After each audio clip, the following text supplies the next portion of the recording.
Guillermo is going to be sharing his experiences about filming Autism Goes to College and talking about his overall college experience, as well as sharing about his current endeavors. Well, my name is Guillermo Guzman. I am currently living in McAllen, Texas, hoping to come back to California soon.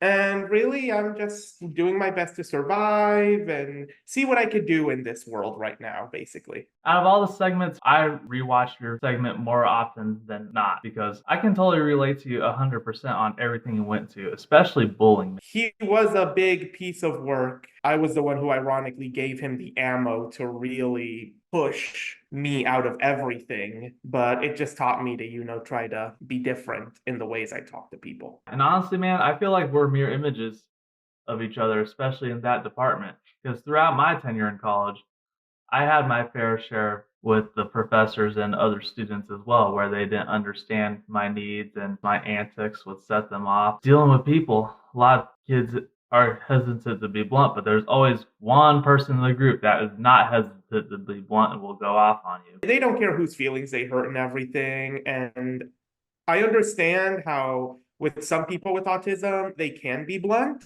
But I feel like that's kind of an overgeneralization because a lot of us people with autism feel like we really have it's either no empathy or hyper empathy sometimes, which is something that I've noticed lately. Over the years, I've become more and more blunt as time has gone by because for the longest time, I wouldn't speak my mind. But eventually I had to grow up. But that's another thing I notice about people on the spectrum. A lot of people on the spectrum I feel are hesitant to be blunt and are not very keen on doing so. But yeah, I just feel like they're hesitant on being blunt because they're afraid that they'll hurt that particular person's feelings. Exactly. No one wants to hurt anyone, basically. I know what you mean, but there are just times where I just can't take it anymore and things are just getting way out of hand. I just don't know how to be blunt without coming off as a prick. I completely agree. I am interested to hear about your experience on being a part of Autism Goes to College and how you got discovered for the documentary. So the way I got discovered was pretty interesting. There was somewhat of a casting call that they sent out to a lot of people in UCR. And what happened is that during the call out, I decided to throw my hat in the ring. And in throwing my hat in the ring, I effectively got interviewed. They listened to me. They said, okay, you're perfect. And that's when I met Eric and the whole group of everybody, basically. And that's how I became part of the film. I'm sure you noticed on my channel, you've seen the videos that I've done dedicated to Autism Goes to College.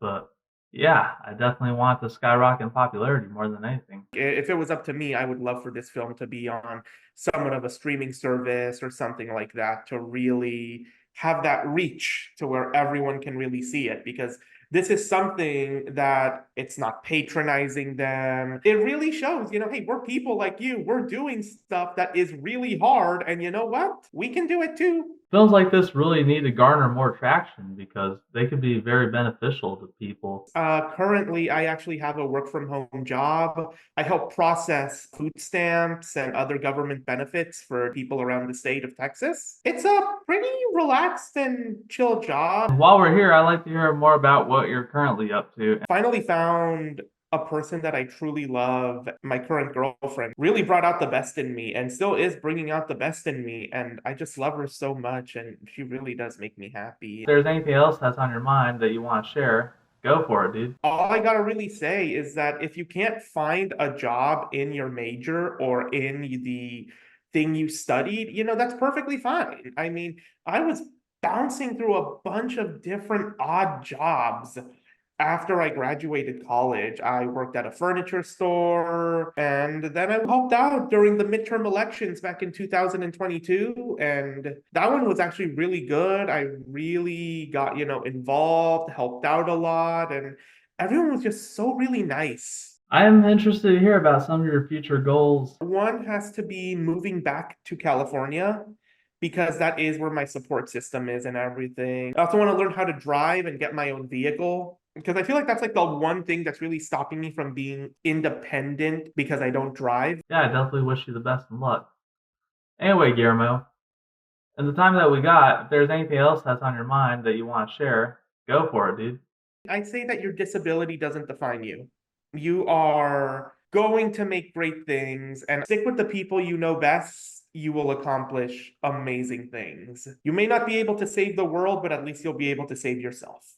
Couldn't have said it better myself. For those of you that want to see Guillermo's segment from Autism Goes to College, I will provide links in the description as well as a link to the full-length film. Let's continue to support Guillermo and the spectrum and change this world for the greater good. Thank you very much.